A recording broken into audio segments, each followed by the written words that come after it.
Farm Basics is brought to you by the Liberty Link trait and Liberty herbicide from Bayer. The most reliable weed management solution, Liberty Link and Liberty herbicide are the link to efficient row crop production and sustainable weed management. Well, you know, when we're trying to come up with our super weed, there are grass weeds, there are broadleaf weeds. Which ones are really the worst? So we thought, hey, we should talk about that during Farm Basics. Are grasses more harmful to crops, or are broadleaf weeds more harmful to crops? Okay, so I'm just gonna give you my opinion here, Darren, but I'm gonna say it's really neither. It's whatever you have the most of on your farm or in your lawn or in your garden. In other words, if I've got 10 foxtail plants out there, you know what? I care a lot more about those than I do the one sunflower plant. The one sunflower plant probably isn't going to do me as much harm as 10 foxtail plants, but I could be wrong there, Darren. Oh, Brad, I think that's a terribly lame answer. And my answer is going to be, well, of course it's the broadleaf weeds. And why is it the broadleaf weeds? Well, because they get much taller than the grasses, they have great big leaves, they can shade things out, and they can just shut down your crop completely. I think the broadleaves are the worst. Yep, but in a lot of cases, we'll see a lot of grasses that get to be really thick, really fast, and even when those grasses are an inch tall, they've proven to take dramatic amounts of yield out of just about any crop. So you have to get that weed control really early in the season with grasses. And you know what, Darren? Grasses come up a little earlier than your broadleaf weeds that you like to talk about. So if I've got a good crop growing, let's say corn, we're standing in corn stalks right here. If I have a good crop growing, the broadleaf weeds aren't even gonna grow because the corn chokes them out. Well, good luck with that one, Brian, because many of these broadleaf weeds now are becoming resistant to Roundup. And we think about, oh yeah, the grasses are tough, but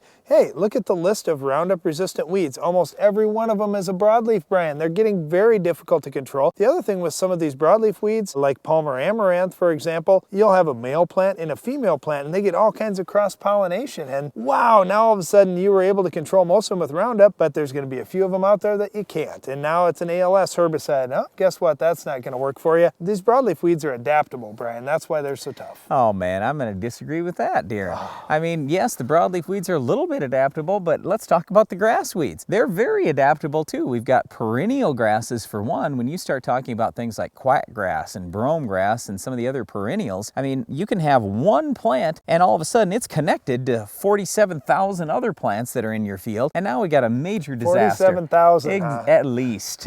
And not only that, but there are some grasses out there now that are becoming resistant to Roundup as well. So it's not just your broadleaves that you love. We got grasses that are tolerant or resistant to Roundup Let's talk about seed production. You think about some of these pigweeds, they'll produce over 1 million seeds per plant. Try and top that with your grasses. Well, you know what? I don't need to, because if I've already got 1 million grass plants out there and they can reproduce by seed, and in some cases like these perennials, they can reproduce by rhizomes, you know what? Well, my one can become 47,000, just like I told you already. But I can see we're going nowhere with this discussion. The important thing is, if you've got weeds, you've got to get them under control, because, you know, we focus on all these other things that we can do in crop production. Oh boy, what's my row spacing? What should that be in my plant population? How do I get the fertility just right? And all these things. But you know what? If you don't have great weed control, your crop's going to be terrible no matter what you do. We're just having a little fun with this today. And I mean, hopefully you can see we're just kind of joking around here. It's very important, if you've got broadleaves or grasses, you've got to get them under control. And like Darren said,